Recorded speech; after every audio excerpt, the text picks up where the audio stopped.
औज़ुबिल्लाहि मिनश्शैतानिर्रजीम बिस्मिल्लाहिर्रहमानिर्रहीम इन्नल्लाह यामुरु बिल-अदली वल एहसान। बेशक अल्लाह हुक्म देता है इंसाफ करने का और एहसान करने का।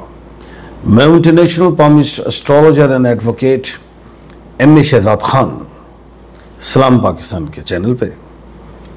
आज का प्रोग्राम भी बड़ा अहम है, जंग पे ही है और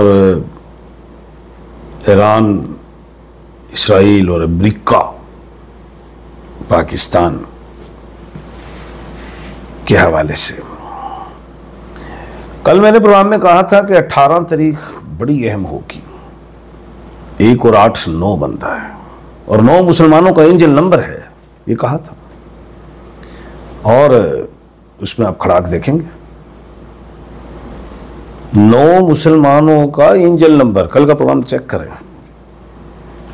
और मैंने कहा था इस 18 तारीख को ईरान ठोकेगा। 28 तैयारे ईरान ने मार गिराए इसराइल के, बकौल ईरान मीडिया। ईरान ने कहा और मैंने आज मीडिया पे अपने पाकिस्तानी नेशनल चैनल पे भी सुना। बहुत बड़ी फतह। दूसरी चीज, 18 तारीख को ही हमारे फील्ड मार्शल आसिम मुनीर साहब की मुलाकात डोनाल्ड जे ट्रंप से, जो किसी की आज तक नहीं हो सकी। वह मुसलमानों के ही है ना, इस्लामी जमहूरिया पाकिस्तान के फील्ड मार्शल है। मुसलमानों का नंबर 9 ने काम कर दिखाया। अब ट्रंप साहब कहते हैं कि पहले तो वो G7 में गए थे स्पेशल सैन को, फिर मीटिंग भी छोड़ के आ गए, कनाडा से आ गए वापस। आज कल उनका बयान आ गया कि जी ईरान जो है माफ़ी मांगे। 7 दिन में कुछ भी हो सकता है, बड़ा खड़ाक। और हमारे फील्ड मार्शल आसिम मुनीर साहब भी मिले। तो खैर, कहने का मतलब यह है कि अमेरिका का अपना बयान, जिसका मफहूम कि उन्होंने खदशात जाहिर कर दिए कि बैलिस्टिक मिसाइल जो ईरान के हैं उसका मुकाबला इसराइल करना उसके लिए मुश्किल है। तो मैंने क्या कहा था कि इसराइल ठुकेगा। अभी तो आपने 18 देखी है ना, 28 तैयारे गिरे, आयरन डोम फारग है। इधर ट्रंप जी जो हैं वो बात ऐसी कर रहे हैं कि ईरान डर जाए। ईरान साफ कहता है कि नहीं, मैं तो तड़ी नहीं मानूंगा, हम तो अपनी दफा के लिए खड़े हैं और तड़ी नहीं मानेंगे हम। तो अब क्या होगा कि अमेरिका जंग में शामिल हो जाएगा डायरेक्ट, क्योंकि अमेरिका ने तो तैयारा एक तो आ गया है, उसे डोम्स डे कहते हैं। बड़ा ऐसा तैयारा, उसको तो बम शम भी नहीं लगे तो कुछ भी नहीं होता। वो आ गया है अमेरिका में, इस वॉर के दौरान आ गया। क्या अमेरिका जंग में आ रहा है? मैं समझता हूँ कि अमेरिका नहीं आएगा। नहीं, क्यों? जो मैंने पहले कहा था कि अमेरिका नहीं, इसराइल अकेला रह जाएगा। और अभी तो 22 तारीख आनी है। 22 को तो क्या कहते हैं ट्रांजिट है मरकरी का, और 21 आज या कल में अगर इसराइल ने कोई एक्टिंग की तो ये याद रखना 21 से 23 तारीख आधा इसराइल खत गया। अब आप कहेंगे खान साहब आधा इसराइल कह देते हैं आप, और भाई इसराइल है ही इतना सा, माचिस की डब्बी है माचिस ही है, वो फटता ही है, वो लोगों पे जुल्म ही करता है, लेकिन है माचिस की डब्बी।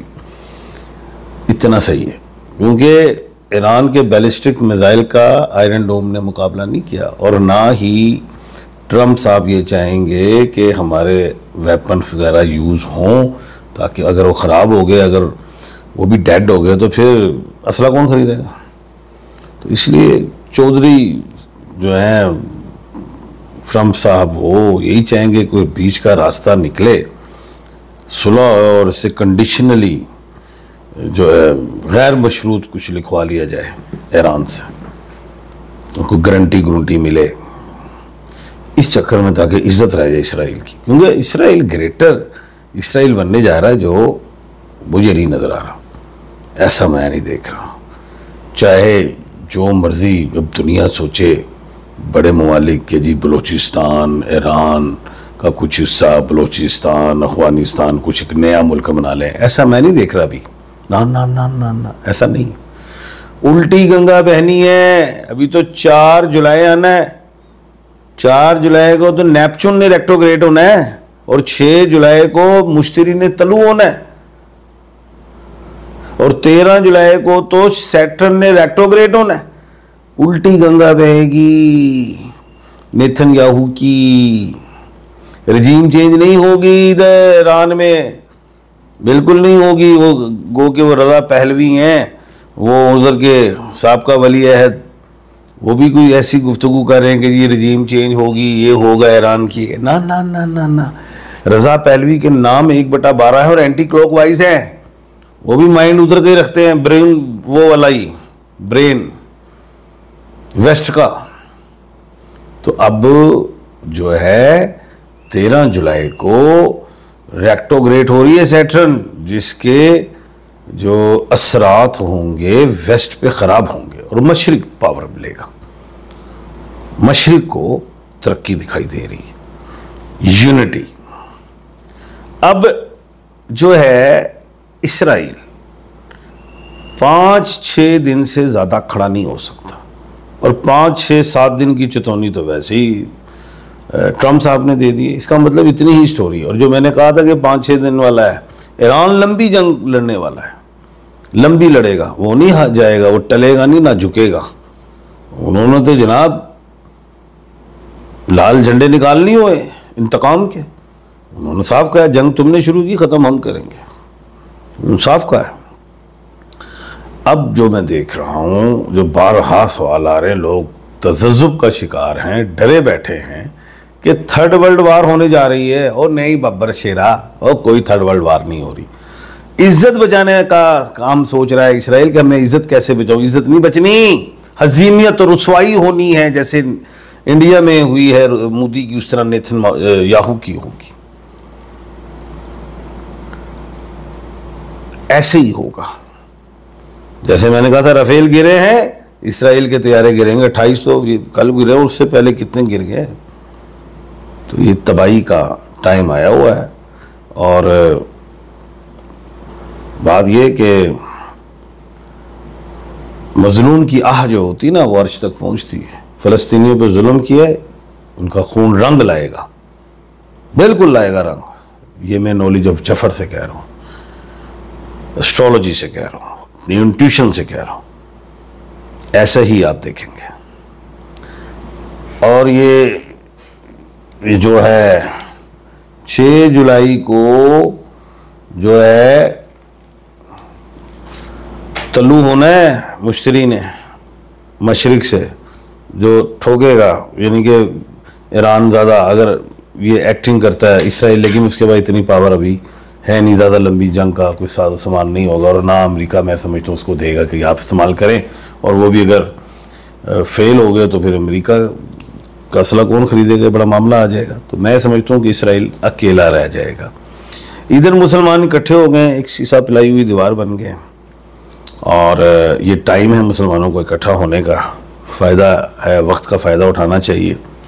एक बात और बताऊं कि 11 जुलाई को खप्पर योग भी लग रहा है और 13 जुलाई को सैटर्न जो है वो रेट्रोग्रेड है। ये खप्पर योग का लगना और 13 जुलाई को रेट्रोग्रेड होना सैटर्न का, ये जो जुल्म करने वाले ममालिक हैं उनके लिए उल्ट पड़ जाएगा। अब इंडिया के लिए भी उल्ट होगा, जैसे उसने मकबूजा कश्मीर पर जुल्म कर रहा है।